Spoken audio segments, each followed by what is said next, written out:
Geography lecture 1 समान अध्ययन paper 2 syllabus. पहला यूनिट है विश्व के भौतिक भूगोल की मुख्य विशेषताएं, salient feature of the words physical geography.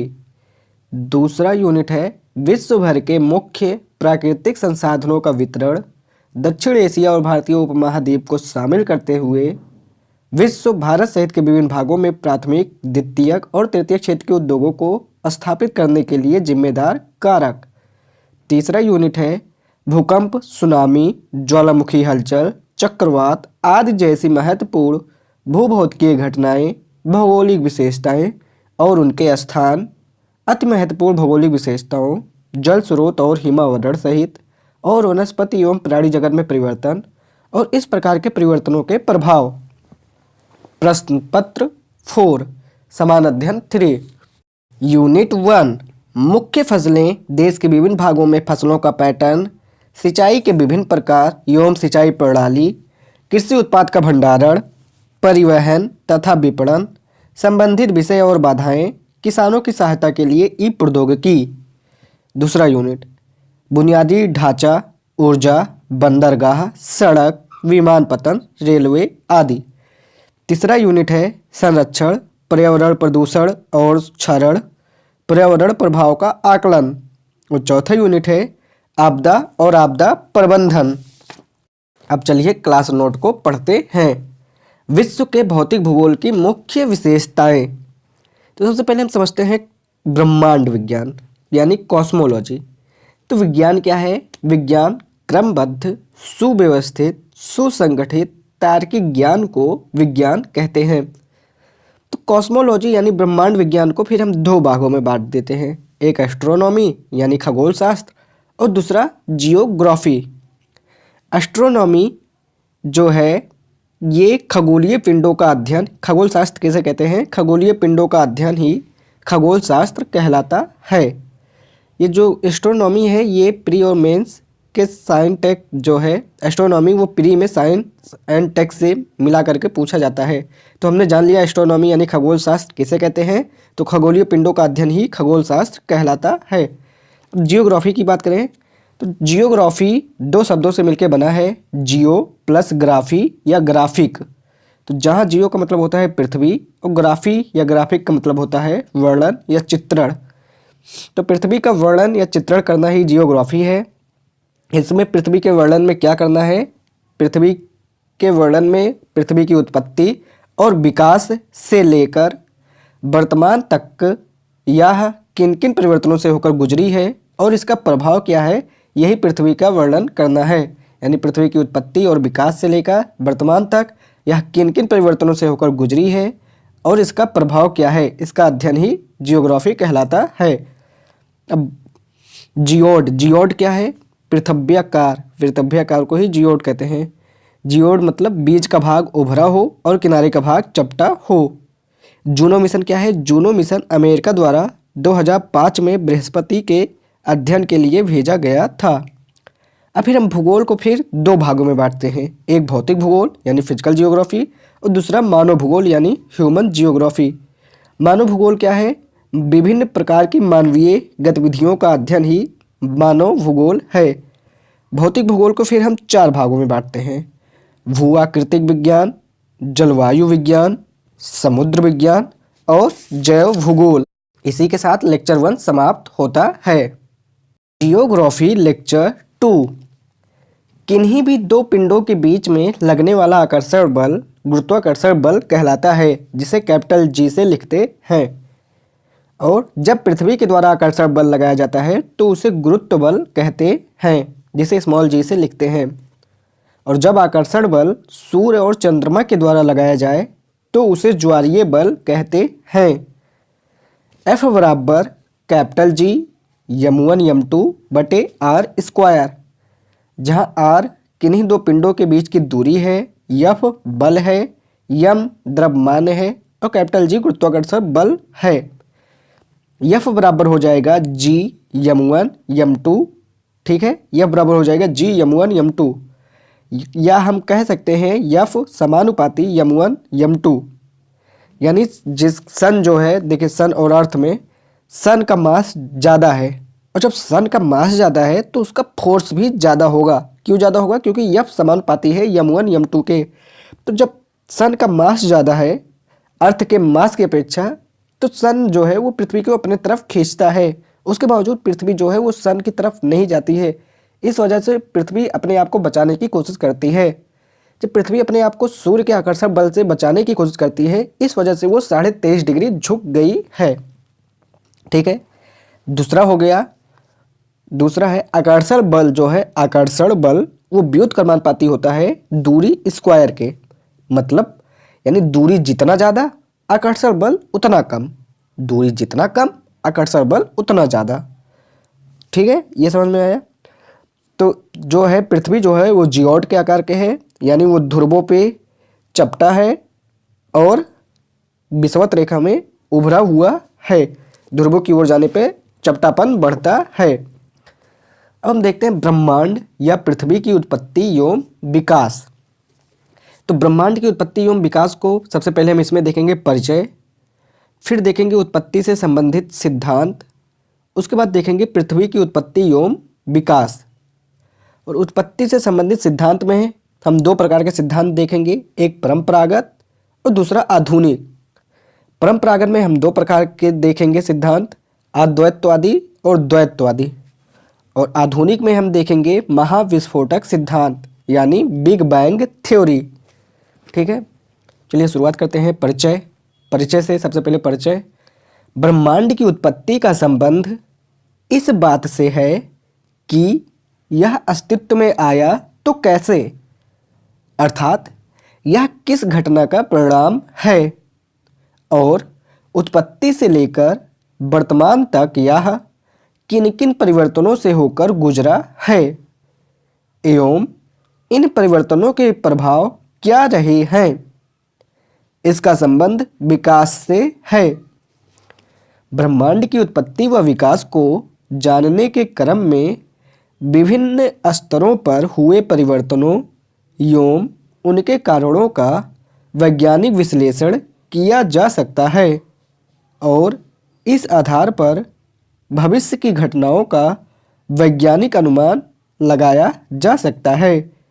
इसीलिए इसका अध्ययन आवश्यक हो जाता है। अब चलिए देखते हैं संबंधित सिद्धांत। संबंधित सिद्धांत में सबसे पहले नाम आता है कास्टे द बफन।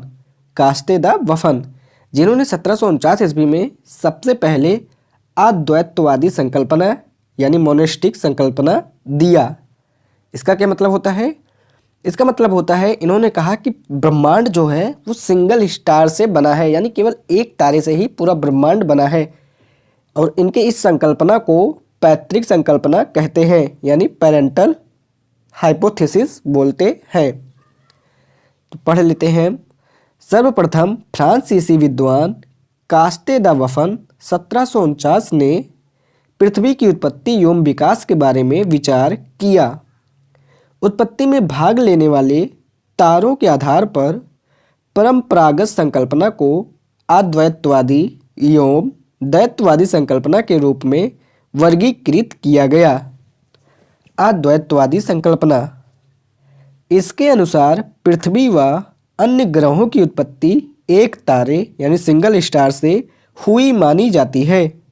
इस संकल्पना को पैतृक संकल्पना कहते हैं, और इसके समर्थक हैं कास्टे द बफन, इमैनुअल कांट जो कि जर्मन दार्शनिक थे। इन्होंने गैसीय परिकल्पना सिद्धांत दिया है, और गैसीय परिकल्पना सिद्धांत जो है यह न्यूटन के गुरुत्वाकर्षण नियम पर आधारित है। और तीसरे समर्थक हैं लाप्लास, जिन्होंने निहारिका परिकल्पना दिया है, और इनके पुस्तक का नाम है explosion of the world system. Explosion of the world system. चौथे समर्थक हैं रॉस एवं लॉकियर। रॉस एवं लॉकियर, जिन्होंने लाप्लास के सिद्धांत में संशोधन किया है। उसके बाद आता है द्वैतवादी संकल्पना यानी डुअलिस्टिक कॉन्सेप्ट। इस संकल्पना के अनुसार पृथ्वी व अन्य ग्रहों की उत्पत्ति एक से अधिक खासकर दो तारों से हुई मानी जाती है। इसके समर्थक में है पहले चैम्बरलिन, जिन्होंने ग्रहाणु परिकल्पना दिया 1905 में। दूसरे हैं जेम्स जीन्स, जिन्होंने ज्वारीय परिकल्पना दिया 1919 में। ज्वारीय परिकल्पना जो है उसमें संशोधन किया बाद में 1929 में जेफरीन ने। तो जेफरीन ने जेम्स जीन्स के ज्वारीय परिकल्पना जो कि उन्होंने 1919 में दिया था में 1929 में संशोधन किया। ज्वारीय परिकल्पना कहता क्या है? ज्वारीय परिकल्पना कहता है कि एक सिंगल स्टार था जिसका नाम इन्होंने सन दिया। वो जब दिया तो एक साथी तारा कहीं से आया। साथी तारा जो कहीं से आया उसका द्रव्यमान ज़्यादा था। वो धीरे धीरे जब स्टार यानी जो पहले से तारा मौजूद था जिसे इन्होंने सूर्य का नाम दिया उसके नज़दीक आता गया जैसे जैसे, तो वो सूर्य को अपनी तरफ आकर्षित करने लगा। उसके बाद जब साथी तारे ने मूल तारे को आकर्षित किया यानी जो पहले से तारा था उसे जब आकर्षित किया तो वो टूटकर अलग हो गया। उसके बाद साथी तारा अचानक गायब हो गया। जब वो टूटकर अलग हो गया तो सिगार के आकार का बन गया और इस सिगार के आकार में डस्ट थी यानी धूल थे, गैसेस थी और भी ढेर सारी चीज़ें थी और इनके एकीकरण से जो है ग्रह उपग्रह बने। तो ज्वारीय परिकल्पना यही कहता है। अब महत्वपूर्ण तथ्य के बारे में चलिए हम जानते हैं। महत्वपूर्ण तथ्य, एक तरफ हम देखेंगे विद्वान और उनकी संकल्पना। तो पहले हैं हॉयल योम लिटिलिटन, इनकी संकल्पना का नाम है सुपरनोवा परिकल्पना। दूसरा है ऑटो स्मिड, इनकी संकल्पना का नाम है अंतरतारक धूलकण परिकल्पना। तीसरा है अल्फ वेन, अल्फ वेन की संकल्पना का नाम है अंतरतारक मेघ परिकल्पना। चौथे विद्वान हैं रॉस जन, जिनकी संकल्पना का नाम है परिभ्रमण एवं ज्वारीय परिकल्पना। पांचवें विद्वान हैं E.M. ड्रोवीसोवस्की, E.M. ड्रोवीसोवस्की, जिनकी संकल्पना का नाम है बृहस्पति सूर्य द्वैतारक परिकल्पना। और छठे हैं कुइपर, जिनकी संकल्पना का नाम है आदिम ग्रह परिकल्पना। और सातवें हैं A.C. बनर्जी, जिनकी संकल्पना का नाम है सीफिड परिकल्पना। आठवें विद्वान हैं जॉर्ज लेमेटेयर या लेमेंटर या लेमेत्रे, जिनकी संकल्पना का नाम है महाविस्फोटक सिद्धांत। अब चलिए आधुनिक सिद्धांत के बारे में हम बात करते हैं। तो आधुनिक सिद्धांत जो है वो जॉर्ज लेमेटेयर ने प्रतिपादित किया। इसकी विशद व्याख्या जो है वो रॉबर्ट वेगनर ने 1967 में किया। तो सबसे पहले हम शुरू से देखते हैं। पहला है इसमें, पहला आधुनिक सिद्धांत में पहले जो थे, पहले 1920 में एडविन हब्बल ने प्रमाण प्रस्तुत किया। 1920 में एडविन हब्बल ने प्रमाण प्रस्तुत किया कि ब्रह्मांड का विस्तार हो रहा है और समय के साथ आकाशगंगाएं एक दूसरे से दूर जा रही हैं। लेकिन एडविन हब्बल के इस प्रमाण की आलोचना होयल महोदय ने किया और होयल महोदय के अनुसार पिंड एक दूसरे से दूर नहीं जा रहे हैं, अपितु इनके मध्य नए परमाणु बन रहे हैं। और ये जो नए परमाणु हैं इसको इन्होंने नाम दिया डार्क मैटर। ठीक, उसके बाद दूसरा नंबर पे आता है 1927 में जॉर्ज लेमेटेयर ने फ्राइड लेमेंटर रॉबर्टसन समीकरण दिया। क्या दिया? फ्राइड लेमेंटर रॉबर्टसन समीकरण दिया, जो कि सापेक्षता का सिद्धांत को आधार बनाया। जॉर्ज लेमेटेयर ने 1927 में फ्राइड लेमेंटर रॉबर्टसन समीकरण दिया, जो सापेक्षता के सिद्धांत को आधार बनाया। सापेक्षता का सिद्धांत आइंस्टीन ने दिया था और सापेक्षता के सिद्धांत के अनुसार ब्रह्मांड का निर्माण प्राथमिक परमाणुओं से हुआ है। तो जॉर्ज लेमेटेयर ने कहा कि जो प्राथमिक परमाणु हैं इनका निर्माण जो है वो महाविस्फोट से हुआ है। ठीक है, सापेक्षता के सिद्धांत ने कहा कि ब्रह्मांड का निर्माण प्राथमिक परमाणुओं से हुआ है और लेमेंटेयर ने कहा कि प्राथमिक का निर्माण महाविस्फोट से हुआ है। तीसरे नंबर पर भी हम देखते हैं, तीसरा नंबर पे 1965 में कॉस्मिक माइक्रोवेव बैकग्राउंड की खोज हुई। 1965 में कॉस्मिक माइक्रोवेव बैकग्राउंड की खोज हुई, जिससे बिग बैंग का महत्व बढ़ गया। कॉस्मिक माइक्रोवेव बैकग्राउंड वह विकिरण है जो पृथ्वी से देखे जा सकने वाले ब्रह्मांड में बराबर स्तर से प्रत्येक दिशा में फैली हुई है। जो पृथ्वी से देखे जा सकने वाले ब्रह्मांड में बराबर स्तर से प्रत्येक दिशा में फैली हुई है। वास्तव में वैज्ञानिकों का यह मानना है कि cosmic microwave background big bang सिद्धांत के समर्थन में प्रमाण प्रस्तुत करता है। यहीं पे लेक्चर 2 समाप्त होता है। Geography lecture 3 big bang theory. तो बिग बैंग थ्योरी इन्होंने कहा कि एक पॉइंट था, मतलब एक कुछ था जो कि टिनी बॉल यानी एक छोटे से पॉइंट के रूप में, पिन, जो पेन का छोटा सा निप होता है उससे भी छोटा एक कोई पॉइंट था, जिसे इन्होंने नाम दिया सिमिलरिटी पॉइंट। तो जो सिमिलरिटी पॉइंट है इसका आकार जो है वो पिन के हेड से 1000 गुना से भी छोटा था। पिन के हेड से भी 1000 गुना से भी छोटा था। उस पॉइंट को इन्होंने नाम दिया सिमिलरिटी पॉइंट। फिर इन्होंने कहा वो जो सिमिलरिटी पॉइंट है उसमें महाविस्फोट हुआ, अज्ञात कारणों से महाविस्फोट हुआ। और महाविस्फोट के उपरांत, जैसे ही महाविस्फोट हुआ उसके तुरंत उपरांत देखिए सिमिलरिटी पॉइंट था जिसका आकार पेन के हेड से 1000 गुना से भी छोटा था, उसमें अज्ञात कारणों से महाविस्फोट हुआ। कब हुआ? 13.7 अरब वर्ष पूर्व अज्ञात कारणों से महाविस्फोट हुआ, जिसके उपरांत, जैसे ही महाविस्फोट हुआ उसके उपरांत टाइम, स्पेस, मैटर, फोर्स ये अस्तित्व में आ गए।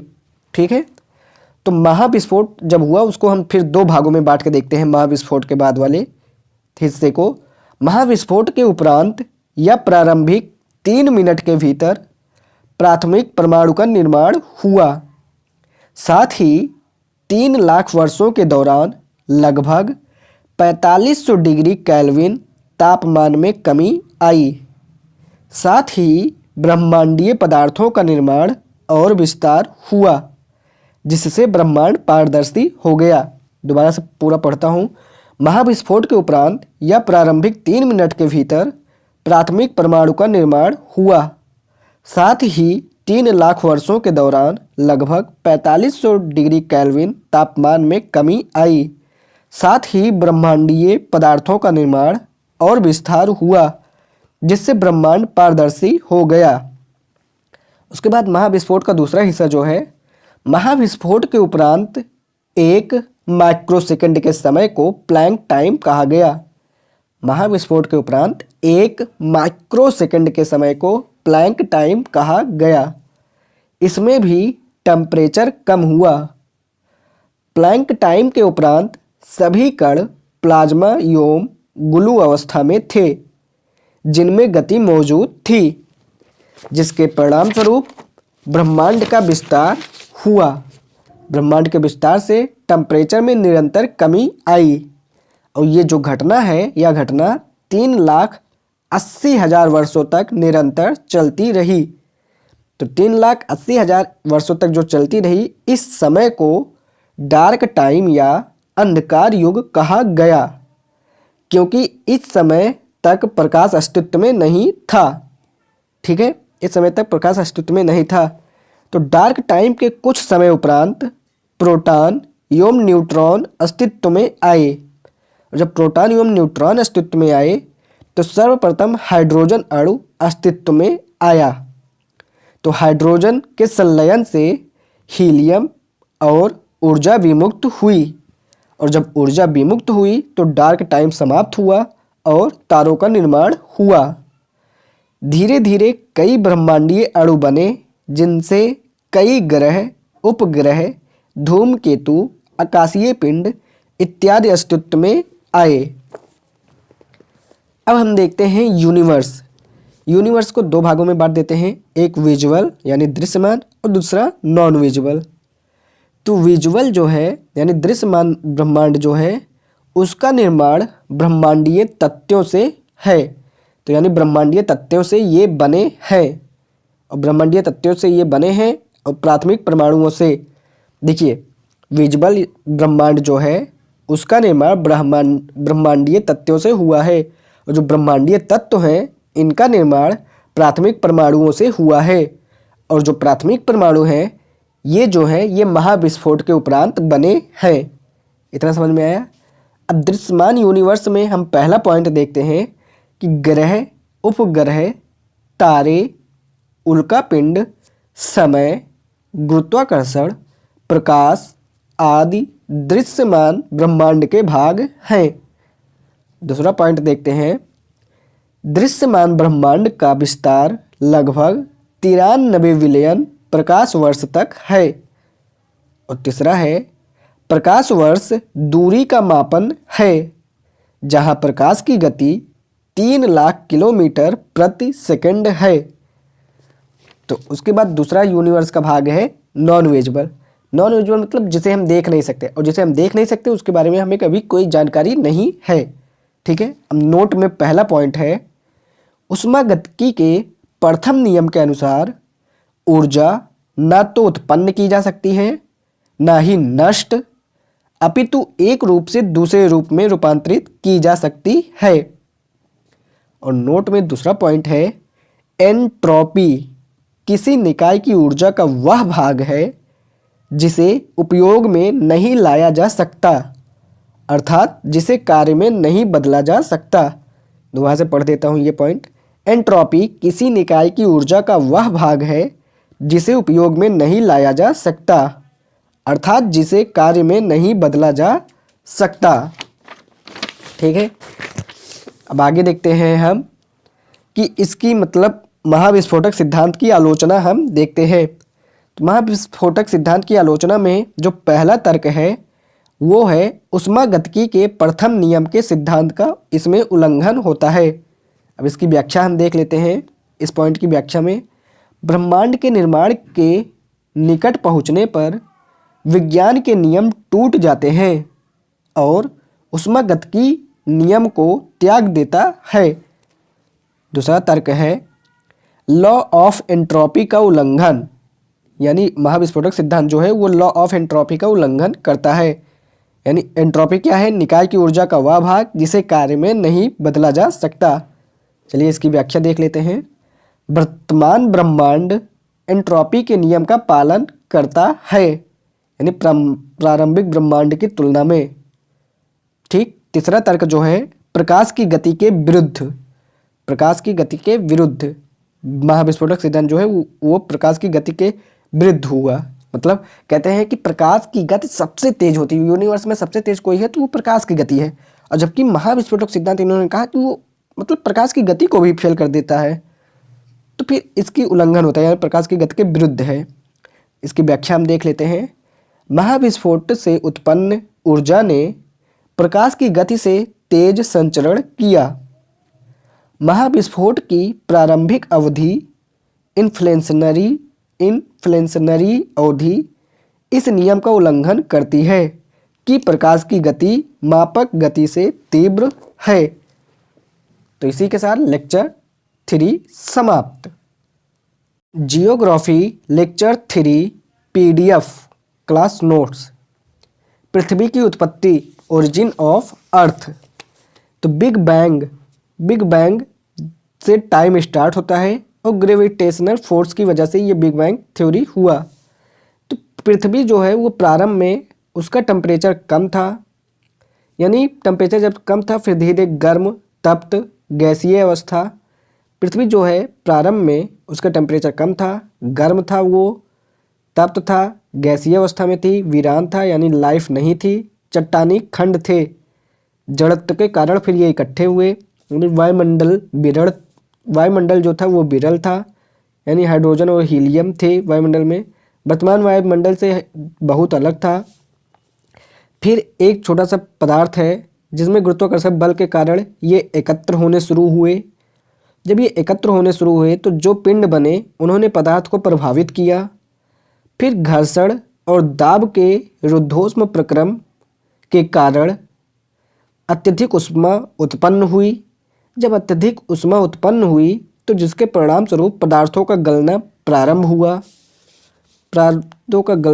हुआ और उत्पत्ति के दौरान एवं तुरंत बाद पृथ्वी आंशिक ध्रुव अवस्था में रूपांतरित हुई और तापमान की अधिकता के कारण अधिक घनत्व वाले पदार्थ एक साथ आए और कम घनत्व वाले पदार्थ एक साथ आए और इन घनत्व में अंतर के कारण इनमें अलगाव हुआ।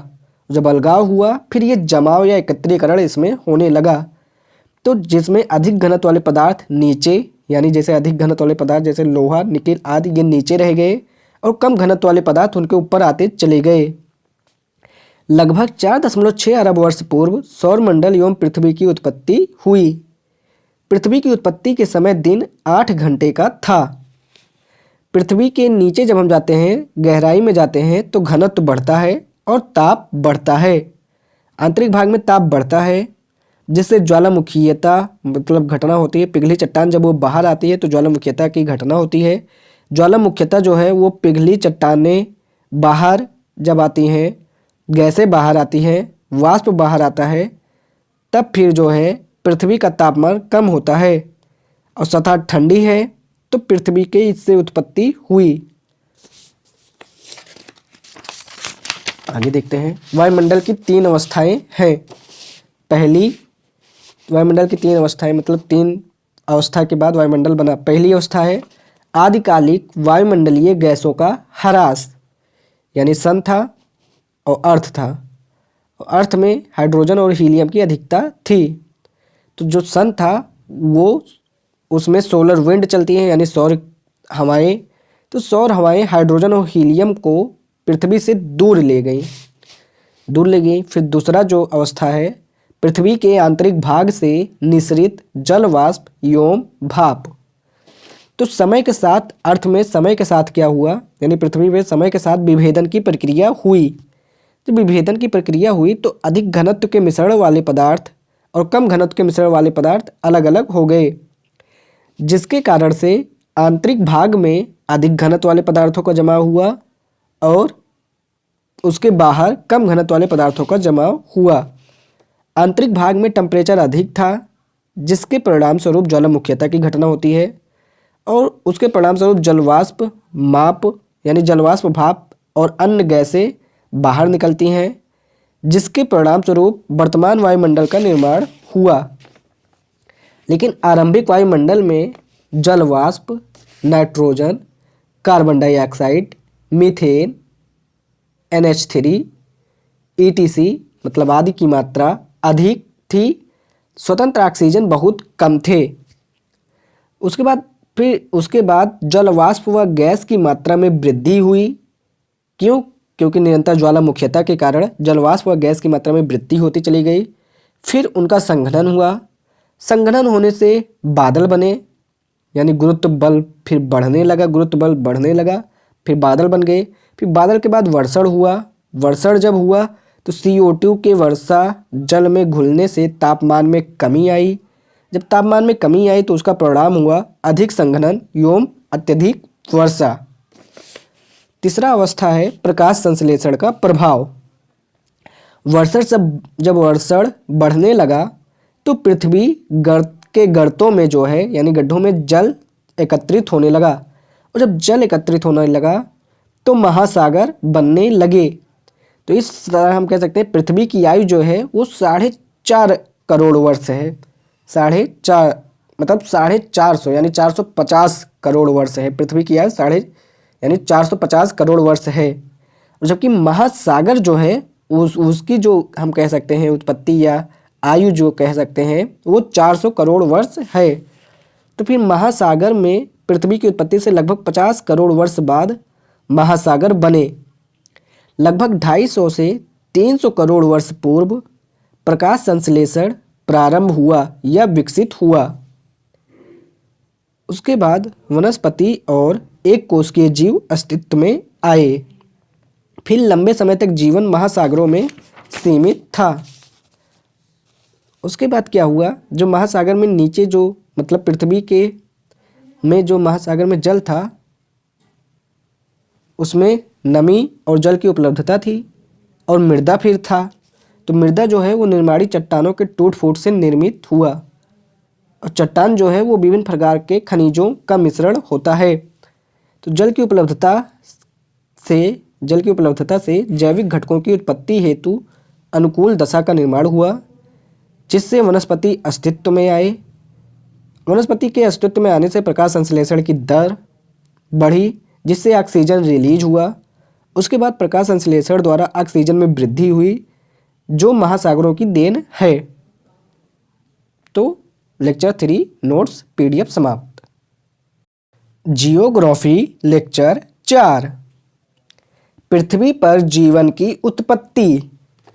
पहला पॉइंट, पृथ्वी पर जीवन की उत्पत्ति का संबंध पृथ्वी की उत्पत्ति के अंतिम चरण से संबंधित है। दूसरा पॉइंट, लगभग 300 करोड़ वर्ष पूर्व पृथ्वी पर जीवन की उत्पत्ति का प्रारंभ माना जाता है। तीसरा पॉइंट, आधुनिक वैज्ञानिकों के अनुसार जीवन की उत्पत्ति रासायनिक प्रतिक्रिया का प्रतिफल है, जहां पहले जटिल जैव अणु बने और उनका समूहन हुआ। समूहन ऐसा था जो अपने आप को दोहराता था। यह निर्जीव पदार्थ को जीवित तत्व में परिवर्तित कर सका। चौथा पॉइंट है, जीवन के चिन्ह अलग अलग समय की चट्टानों में पाए जाने वाले जीवाश्म के रूप में पाए जाते हैं। लगभग 3.5 अरब वर्ष पूर्व जल, हाइड्रोजन, कार्बन, ऑक्सीजन आदि की उपस्थिति के परिणाम स्वरूप जैविक घटकों के विकास हेतु अनुकूल दशा का निर्माण हुआ और पृथ्वी पर सर्वप्रथम एक कोशिकीय जीव जैसे अमीबा, पैरामीशियम आदि जीव अस्तित्व में आए और कालांतर में विकास के क्रम में बहुकोशिकीय जीव की उत्पत्ति हुई, जहां आगे चलकर गिब्बन तथा इस प्रकार क्रमिक रूप से होमो सेपियंस यानी बुद्धिमान मानव अस्तित्व में आए। नोट, बिग बैंग सिद्धांत के समर्थन में निम्न साक्ष्य प्रकट किए गए। पहला है, 1920 में एडविन हब्बल के द्वारा प्रमाण दिया गया कि आकाशगंगाओं और तारों के मध्य दूरी बढ़ रही है। दूसरा है, जॉन मेथन जो कि पूर्वी यूएसए में मेरीलैंड में नासा रिसर्च सेंटर के वैज्ञानिक रहे हैं, ने भी बिग बैंग के समर्थन में साक्ष्य प्रस्तुत किए हैं। ये पॉइंट दोबारा से बोलता हूँ, जॉन मेथन जो कि पूर्वी यूएसए में मेरीलैंड में नासा रिसर्च सेंटर के वैज्ञानिक रहे हैं, ने भी बिग बैंग के समर्थन में साक्ष्य प्रस्तुत किए हैं। और तीसरा पॉइंट है, डॉपलर प्रभाव जो कि ध्वनि, प्रकाश, जल तरंग आदि पर लागू होता है, भी प्रमाणित करता है कि ब्रह्मांड का विस्तार हो रहा है। और चौथा प्रमाण हम वही देख सकते हैं जो कि एंट्रोपी है, तो वो भी एक परमाणु प्रस्तुत करता है बिग बैंग के समर्थन में।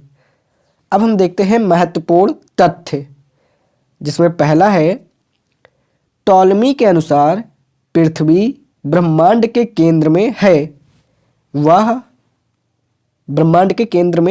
वह यह संकल्पना जियोसेंट्रिक कॉन्सेप्ट कहलाया।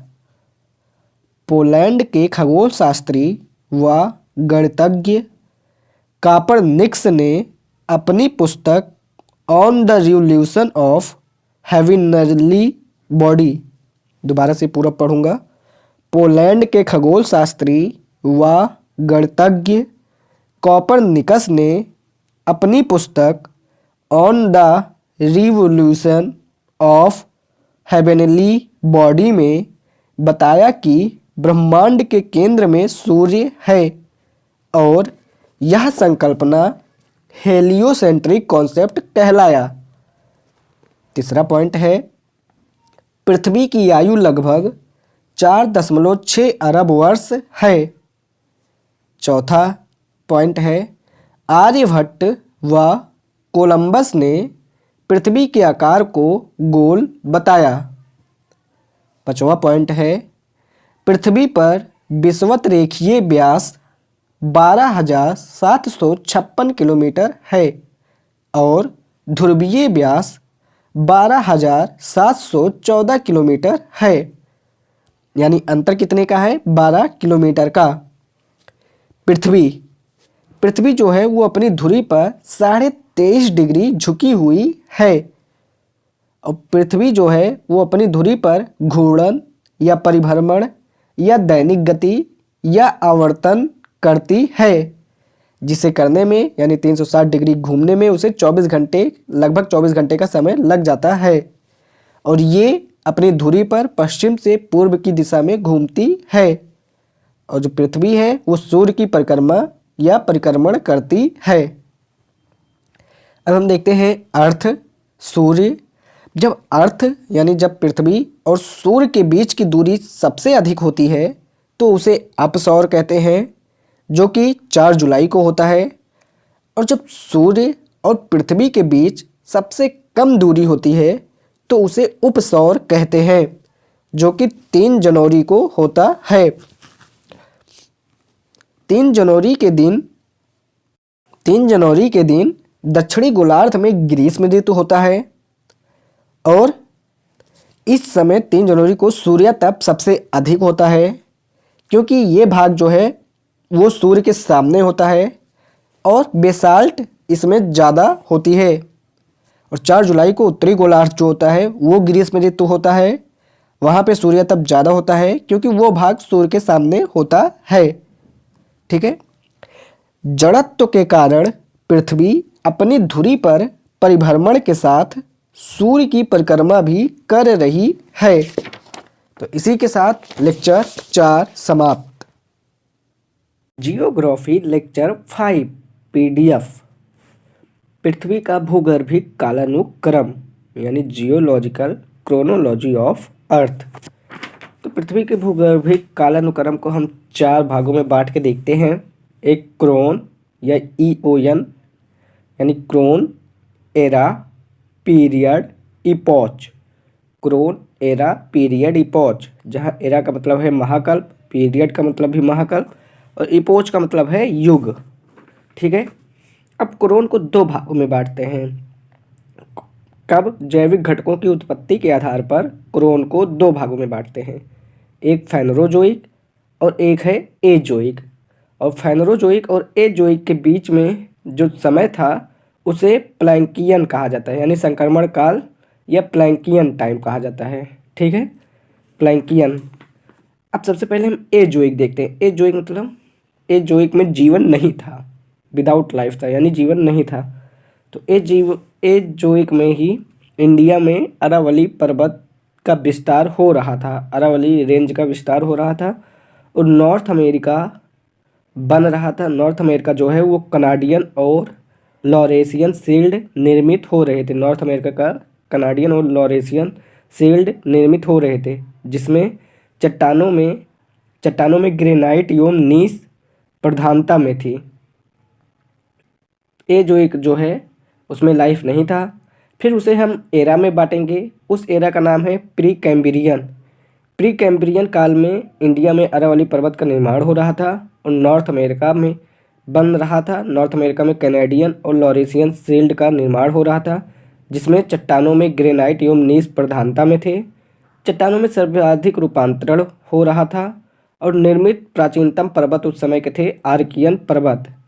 ठीक है। फिर प्री कैम्ब्रियन को हम 4 पीरियड में बांटते हैं।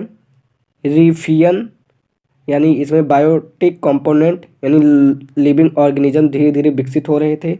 तो रीफियन, हैडियन, प्रोटेरोजोइक जिसमें इग्नीशियस या सेडिमेंट्री यानी अग्नेय या फिर अवसादी चट्टानों का निर्माण हो रहा था, और आर्कियन यानी कायांतरित चट्टान। तो प्री कैम्ब्रियन को हम पीरियड में 4 पीरियड में बांटते हैं, रीफियन, हैडियन, प्रोटेरोजोइक और आर्कियन। ठीक है, एजोइक यहीं पे समाप्त होता है। अब हम संक्रमण काल यानी प्लैंकियन में कुछ नहीं था, संक्रमण काल था, इसमें कोई ज़्यादा बदलाव नहीं हुए। उसके बाद हम आ जाते हैं फेनरोजोइक, जिसमें जीवन था। फेनरोजोइक को हम 3 एरा में बांटते हैं, फेनरोजोइक को 3 एरा में बांटा जाता है। तो सीनोजोइक या नियोजोइक, सीनोजोइक या नियोजोइक, मीसोजोइक और पैलियोजोइक। सीनोजोइक या नियोजोइक, मीसोजोइक और पैलियोजोइक। ठीक है, सीनोजोइक या नियोजोइक को हम 2 पीरियड में बांटते हैं। सीनोजोइक या नियोजोइक को 2 पीरियड में बांटते हैं, एक क्वाटरनेरी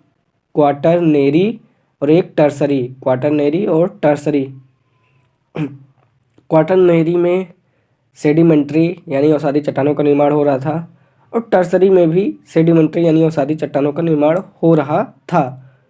फिर क्वाटरनरी में जो सेडिमेंट्री थे, जो मतलब निर्माण हो रहा था चट्टानों का, उसे हम 2 इपोच में यानी 2 युग में बांट के देखते हैं। तो क्वाटरनरी के सेडिमेंट्री को 2 इपोच में बांट के देखते हैं। उसमें पहला है होलोसीन और दूसरा है प्लीस्टोसीन। Holocene, Pleistocene. होलोसीन में क्या था, पूर्ण विकसित मानव, पशुपालन, कृषि ये सभी विकसित हो गए। ठीक है, यानी क्वाटरनरी के सेडिमेंट्री के इपोच में यानी होलियोसीन इपोच में पूर्ण विकसित मानव और पशुपालन कृषि निर्मित हो गया। और दूसरा भाग है सेडिमेंट्री, क्वाटरनरी सेडिमेंट्री इपोच का दूसरा भाग है प्लेस्टोसीन। प्लेस्टोसीन में आदि मानव का विकास हुआ, कैस्पियन सागर बने, काला सागर बना, अरब सागर बने और शिकागो लिक हिल्स बनी। ठीक है, अब सीनोजोइक या नियोजोइक का जो दूसरा भाग है टर्सरी, और जो टर्सरी का सेडिमेंट्री है वो 5 प्रकार का है। कौन कौन सा, पीलियोसीन, मायोसीन, ओलिगोसीन, इयोसीन और पैलियोसीन। दोबारा से बोलता हूँ, पीलियोसीन, मायोसीन, ओलिगोसीन, इयोसीन, पैलियोसीन। तो हम सीनोजोइक या नियोजोइक एरा को टर्सरी और क्वाटरनरी और टर्सरी पीरियड में बांटते हैं। फिर टर्सरी पीरियड में सेडिमेंट्री का निर्माण हुआ, उस सेडिमेंट्री को हम 5 इपोच में बांटते हैं, जिसका नाम है पीलियोसीन, मायोसीन, ओलिगोसीन, इयोसीन और पैलियोसीन। पीलियोसीन में तटीय मैदान का निर्माण हुआ, मायोसीन में पेंगुइन यानी अंटार्कटिका में पेंगुइन का निर्माण हुआ, ओलिगोसीन में आल्प्स पर्वत का निर्माण हुआ, इयोसीन में गिब्बन ग्रेट हिमालय का निर्माण हुआ और पैलियोसीन में आल्पाइन या मानव सदृश बंदर का निर्माण हुआ। उसके बाद फेनरोजोइक का जो दूसरा भाग है मीसोजोइक, उसमें भी सेडिमेंट्री या इग्नियस का निर्माण हुआ, मतलब आग्नेय और अवसादी चट्टानों का निर्माण हुआ, जिसमें मतलब कोयला, लिग्नाइट ये सभी बने, प्रधानता में बने। तो मीसोजोइक को भी हम फिर 3 पीरियड में बांटते हैं। कौन कौन सा, क्रिटिसियस यानी दरारी उद्गार हुआ और ज्वाला रॉकी एंड एंडीज माउंटेन पर्वत बने। क्रिटिसियस, पहले बोल देता हूँ 3 भागों में कौन कौन से बांटा मीसोजोइक को 3 पीरियड में, क्रिटिसियस, जुरासिक और टर्सिक। क्रिटिसियस, जुरासिक, टर्सिक। क्रिटिसियस में क्या हुआ, क्रिटासियस में हुआ रॉकी और एंडीज पर्वत का निर्माण, दरारी उद्गार हुए, ज्वालामुखी लावा मतलब निकला बाहर, ज्वालामुखी लावा क्षारीय था, ज्वालामुखी लावा से जो निकला उससे काली मिट्टी बनी और दक्कन ट्रैप का निर्माण हुआ। और जुरासिक में जो है उसमें डायनासोर विकसित हुए, और जो ट्राइसिक था उसमें मेढक एवं कछुए की उत्पत्ति हुई। ठीक है, अब हम बात करते हैं फेनरोजोइक के तीसरे भाग यानी पैलियोजोइक को। पैलियोजोइक को हम 6 पीरियड में बांटते हैं। पैलियोजोइक एरा को हम 6 पीरियड में बांटते हैं। कौन कौन, परमियन, कार्बोनिफेरस,